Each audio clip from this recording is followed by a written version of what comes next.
Assalamualaikum warahmatullahi wabarakatuh. Ini penting kepada kita yang terkena musibah sekarang ini. Kemudian, bagi famili-familinya yang ada di luar kota, di luar dari Pulau Sumatera, ataupun di Sumatera yang tidak terkena bencana di Sumatera. Penting sekali hati-hati tipu-tipu dari bank dan leasing. Apa contoh tipu-tipunya? Anda punya famili di sana, di Sumatera Barat misalnya. Ini contoh sebuah kasus. Kan dari Sumatera Barat itu banyak ke Pekanbaru Riau, ke Bengkulu, ke Palembang, mengantarkan beras. Beras ke Sumatera Barat, dari Sumatera Barat itu kan rata-rata dijual ke luar daerah itu. Beras-beras yang bagus. Dia punya mobil. Mobilnya itu di leasing. Di leasing. Untuk modal dari toke katanya. Toke padi, toke beras itu dia pinjam ke bank. Ini contoh kasusnya. Dan itu yang hati-hati penipuannya. Kemudian dia bawa beras ke Pekanbaru Riau. Tapi setelah tiba di Pekanbaru ini mobilnya kan tidak apa-apa ini. Terkena bencana. Rumahnya hancur. Tempat gilingan padinya hancur. Kemudian sawah dan ladangnya kan hancur sekarang nih. Mobilnya kan utuh. Mobil ini kan di leasing. Kemudian nantinya tidak sanggup membayarnya, ditarik oleh leasing. Ini tidak bisa, kawan-kawan. Tidak bisa, tidak boleh. Ini melanggar undang-undang. Datang debt collector. Padahal mobil dia ditaruhnya di Pekanbaru, tempat familinya. Makanya Anda yang punya famili yang terkena bencana sekarang ini, yang lagi mengutang di bank atau di leasing, perhatikan betul konten kita ini. Mobil itu di Pekanbaru, utuh. Rumahnya yang hancur. Mobilnya kan tidak hancur terkena bencana. Mobilnya ini karena menunggak setelah bencana, tentu saja tidak ada pembayaran lagi. Mana sanggup membayar lagi? Rumah dengan tempat usahanya hancur. Mobilnya tiba-tiba ditarik debt collector. Ini jangan dibiarkan ini. Laporkan ini ke polisi. Ini saya beberkan kontennya. Saya bukan membuat datanya asal-asalan, kawan-kawan. Ini perkataan Prabowo, perkataan Purbaya, dan perkataan Mendagri sendiri. Dan ada undang-undang landasannya. Karena tetap saja, dalam bencana, dalam hal kesempitan, ada saja yang menangguh di air keruh. Apalagi Anda yang di luar daerah, kemudian dijadikan referensi. Kalau kita meminjam di bank, di leasing, ataupun di pinjol, nah ini pinjol pun lunas nantinya, kawan-kawan. Ada undang-undangnya.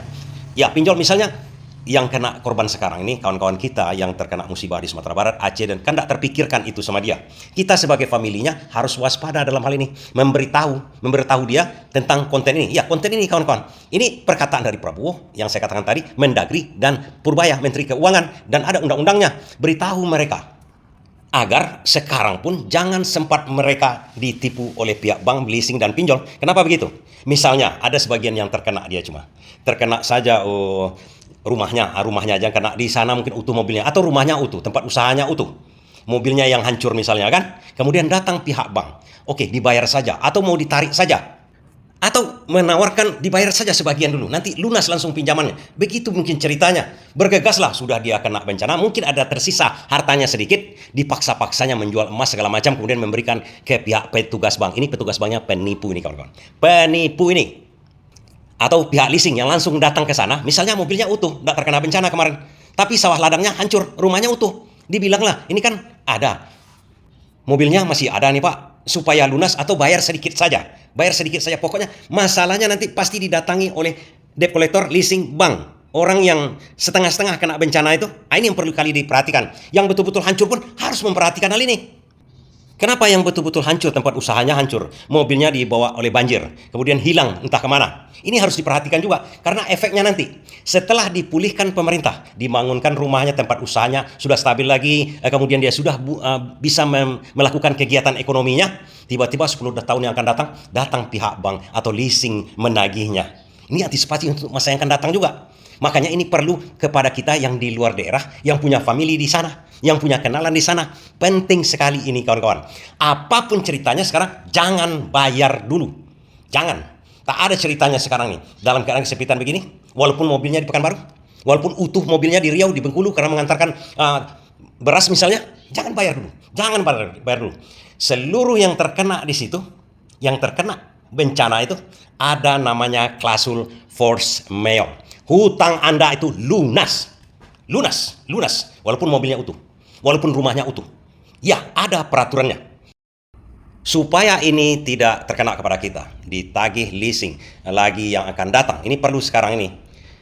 Ada syaratnya, kawan-kawan. Syaratnya syarat administrasi. Pertanyaannya, sekarang rumah kita hancur. Surat-surat, baik sertifikat rumah, kemudian SIM, KTP, kartu keluarga, itu kan dihanyutkan banjir. Famili kita di sana itu tidak ada satupun identitas dia lagi. Nah, perhatikan juga ini cara-caranya, kawan-kawan. Di sini akan saya beberkan semaksimal mungkin, seutuh mungkin, agar kita tidak atau famili kita tidak ditagih saat ini oleh leasing, oleh bank, atau kita dijadikan objek penipuan oleh para begundal-gundal yang menangguk di air keruh. Tapi memang harus kita perhatikan step by step yang saya jelaskan kepada kawan. Kenapa saya bisa menjelaskan? Ya, saya pernah di bidang itu selama 20 tahun, kawan-kawan. Bagi yang terkena musibah dan bagi familinya yang ada di luar kota, jangan cemas. Dana negara untuk itu cukup. Konten sebelumnya saya jelaskan kepada kawan-kawan. Dan Purbaya sudah menjamin juga dana untuk rehabilitasi, pertolongan, atau apapun untuk memulihkan keadaan seperti sedia kala. Dana dari negara kita ini cukup, kawan-kawan. Pak, terkait dana bencana, maka ada tambahan lagi Pak dari BNPB-nya. Kira-kira dana BNPB masih punya dana cukup banyak, tapi kalau dia kurang, dia bisa mengajukan dana tambahan dan kita siap. Kita menunggu dari BNPB, tapi uangnya siap. Kira-kira dianggarkannya berapa Pak dari Kemenku Pak untuk tambahan? Cukup banyak. Keyakinan Purbaya bahwa dana untuk bencana Sumatera itu cukup bukan tanpa alasan, kawan-kawan. Kalau di BNPB cuma ada 500 miliar yang belum dipakai sekarang, dipergunakan sekarang untuk membantu bencana. Dan juga dana dari Kementerian Keuangan sendiri pun yang ada sekarang kan masih cukup. Di Bank Indonesia ada sekitar 200 triliun lagi yang belum digelontorkan, yang belum diapa-apakan. Artinya dana yang 400 triliun kemarin itu yang digelontorkan ke perbankan, itu kan dana pemerintah, itu bisa saja dipergunakan itu untuk bencana. Dan yang lebih meyakinkan kita lagi, ada undang-undang, kawan-kawan. Kalau tidak ada dana itu, Menteri Keuangan bisa menerbitkan yang namanya SBN, Sertifikat Bank Negara, atau surat berharga negara. Itu diambil oleh BI. Diambil oleh BI itu nama sama saja dengan membuat hutang baru. Jadi diambil oleh BI, BI mencetak uang untuk diberikan kepada pemerintah sebesar berapa keperluan dari bencana. Jadi artinya di sini saya tekankan di sini, dana untuk bantuan kemanusiaan ataupun bantuan untuk rehabilitasi pembangunan jembatan seperti sedia kala itu cukup. Cuma sekarang masalah waktu lagi. Ini kan butuh waktu, membangunnya lagi, macam-macam, surveinya lagi. Yang ingin saya tekankan di sini, jangan cemas. Kita hanya perlu bersabar. Nah, kita teruskan. Ada kata-kata Prabowo kemarin di tempat bencana dengan mengatakan, yang mengambil KUR, kredit usaha rakyat, itu lunas semua. Ini bukan tanpa alasan Prabowo mengatakan seperti itu. Ya, terus karena masalahnya adalah tembus ini baru kita bisa kerja yang selanjutnya. Jadi tadi dilaporkan bendungan juga banyak yang jebol. Nanti PU ya segera akan memperbaiki. Kemudian sawah-sawah yang rusak akan kita rehabilitasi, dan sudah dilapor ke saya. Petani-petani nggak usah khawatir, kalau sawahnya rusak mereka kita akan bantu memperbaiki. Prioritas kami juga sementara belum sepenuh, pangan akan kita kirim dari tempat lain, cadangan nasional cukup banyak. Kemudian hutang-hutang KUR, karena ini keadaan alam ya, kita akan dihapus. Dan jadi petani nggak usah khawatir, dan bisa kembalikan hutang, karena ini bukan kelalaian tapi keadaan terpaksa, force majeure. Jadi saya kira demikian saya. Bisa kawan perhatikan, artinya perlu kesabaran. Yang kena bencana itu dibantu penuh oleh pemerintah, kan itu dikatakan oleh Prabowo tadi. Kemudian dia menerangkan ada yang kita tembus dulu sampai ke daerah yang bisa ditembus sedikit. Kemudian sawah-sawah hancur akan diperbaiki oleh pemerintah. Tapi yang paling penting sebenarnya yang dikatakannya KUR lunas, kredit usaha rakyat itu lunas, karena sawah-sawahnya kan tidak menghasilkan lagi. Bagaimana dia orang itu membayar kalau sawah-sawahnya ya hancur? Kemudian setelah direhabilitasi pemerintah, artinya Prabowo mengatakan setelah direhabilitasi pemerintah pun sawahnya itu sudah menghasilkan, KUR-nya itu sudah lunas, nggak perlu dibayar lagi.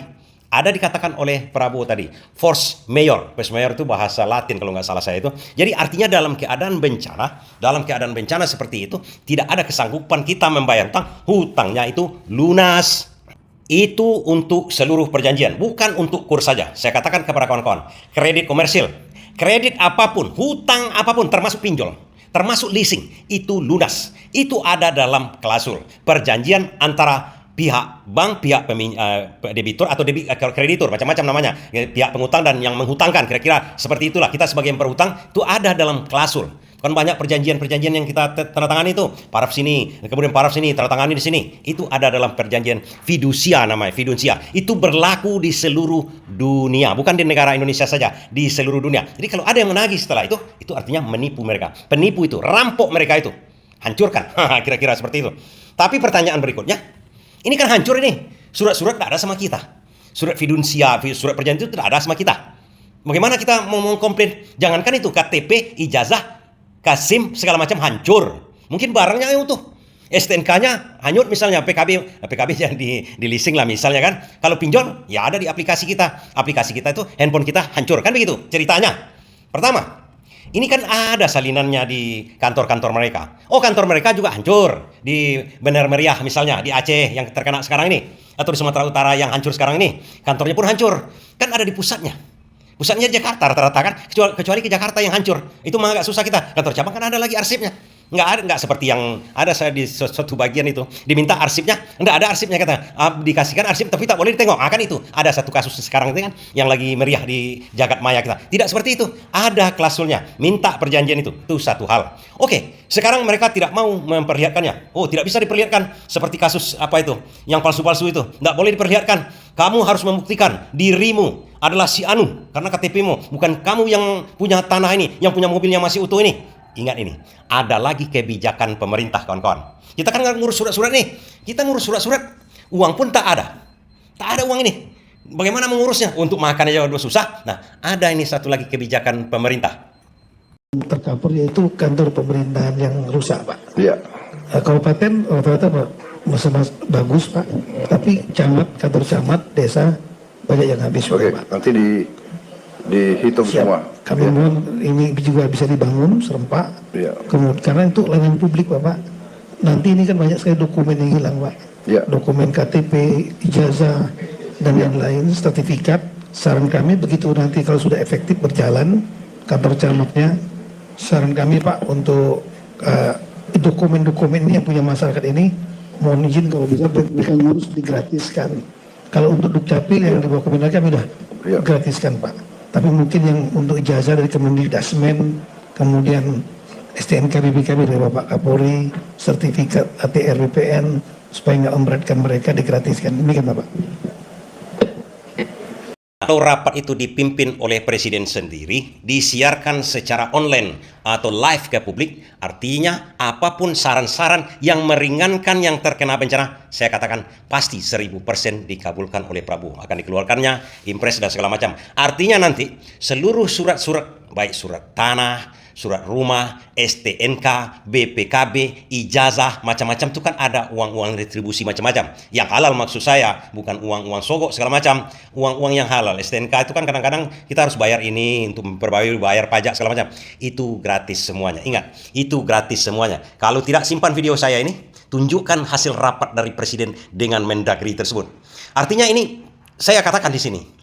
Ini pasti dikabulkan, tidak mungkinlah pemerintah sejahat itu. Orang sudah tidak ada lagi, tidak punya apa-apa lagi, kemudian diambil lagi retribusi. Sementara selama ini, selama dia melakukan kegiatan ekonomi, kan diambil pajaknya sama dia. Sekarang dia seharusnya yang kita berikan hasil dari pajak-pajak kemarin, atau pajak-pajak kita itu diberikan kepada dia. Begitu dia mengurus, dipajaki lagi, diminta retribusi lagi, diminta biaya administrasi lagi. Tidak. Ini pasti diperlakukan oleh pemerintah. Saya yakin betul ini. Nah, sekarang kalau sudah ada yang gratis, ataupun ya, saya pastikan gratis. Kalau sudah ada itu, kawan-kawan kita atau famili kita yang terkena bencana sekarang ini kan setelah berdiri nih kantor-kantor camat, kantor segala macam itu kan kata Mendagri tadi, banyak juga yang hancur, banyak yang tidak. Nah, ini diprioritas pemerintah dibangun dulu. Biar pemerintahan itu berjalan di sana. Administrasi pemerintahan berjalan di sana. Urus itu langsung. KTP, surat rumah, sertifikat, STNK, segala macamnya yang terkena kemarin itu diurus semuanya. Walaupun mobil kita ini udah hancur, urus saja itu balik, PKB-nya segala macamnya. Kenapa? Ini sangat penting kawan-kawan. Nantinya sempat ada yang punya hutang di bank, di leasing, ini sangat penting. Kemudian juga masalah perjanjian tadi yang saya katakan tadi itu. Perjanjian di bank itu kan kantor pusat Jakarta, ada itu salinannya, minta itu. Walaupun nantinya tidak kita bayar, minta dulu. Karena efeknya nanti kawan-kawan. Bukan sekarang ini kalau yang begitu-begitu itu. Nanti setelah pulih semua, Anda kan sudah pulih. Bayar lagi. Tidak. Jangan dibayar. Penipuan itu. Begitu juga pinjol. Nanti ditagih kita itu. Ditelepon nih keluarga-keluarga yang di luar daerah atau pemilih-pemilih kita. Ditelepon itu. Nah, satu hal yang harus kawan-kawan perhatikan. Di pemerintahan itu dibuatkan, dimintakan surat. Paling tidak, kalaupun tidak diminta oleh leasing nanti, siap-siapkan saja kawan-kawan. Terangkan di situ, ini adalah surat keterangan bahwa si Abdul misalnya, ini adalah orang yang terkena bencana, alamatnya di sini, minta surat itu sampai setingkat camat, setingkat kota Madia, atau sampai setingkat provinsi. Lengkapi dokumen itu, simpan itu. Kapanpun Anda akan ditagih, bahkan di BI checking pun nanti akan terkena. Terkena itu. Itu gayanya ya praktek. Kadang-kadang kan masalahnya peraturan itu ada, tapi prakteknya di lapangan lain-lain. Apalagi yang melakukan itu para banjingan juga. Oh, enggak bisa katanya.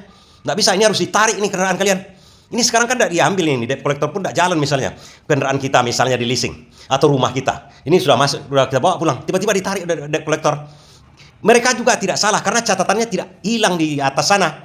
Seharusnya kayak waktu untuk menghilangkan hal itu, kita aktif, proaktif kita. Ya ini terpaksa kita lakukan karena kita yang terkena bencana. Proaktif kita datangi banknya nih. Tolong clearkan masalah saya. Ini surat, kasihkan yang fotokopi semua. KTP segala macam, surat itu minta perjanjiannya, lampirkan surat itu, hapus BI checking. Karena kita mungkin sudah stabil nanti, kita kan ingin berusaha, nanti terkena BI checking. Kan berbahaya. Padahal kita sudah dalam keadaan terkena masalah force majeure-nya itu. Kita seharusnya sudah lunas. Artinya kita harus proaktif. Memang harus proaktif kita. Karena kita tahu sendiri, keadaan kita ini sekarang dalam pemerintahan pun begitu. Undang-undangnya bagus di atas. Pelaksanaan dari elit-elit bagus, sampai di bawah hancur-hancuran. Kita, atau famili kita, atau kita yang punya famili di sana, jelaskan betul kepada dia. Ya berusahalah untuk melengkapi surat-surat tersebut. Surat keterangan itu yang terakhir, yang paling penting. Identitas sudah, sertifikat rumah sudah, STNK sudah, semuanya sudah. Keterangan itu harus dilampirkan. Ajukan langsung. Hapus BI checking saya. Misalnya begitu. Di leasing juga. Leasing kan kena juga kita. Kalau sempat leasing kita ini bermasalah, di BI checking kena juga. Pinjol kita bermasalah, kena juga. Lampirkan itu, kirimkan itu. Jangan yang asli. Yang saya katakan, ada sekarang kan pakai online segala macam, pakai digital. Pakai itu aja. Yang asli itu simpan sama kita. Mudah-mudahan ini akan berguna sama kita nanti. Percaya sama saya. Itu bakal nanti. Banyak kasusnya nanti. Contoh aja di COVID-19 itu katanya bencana nasional. Itu force majeure.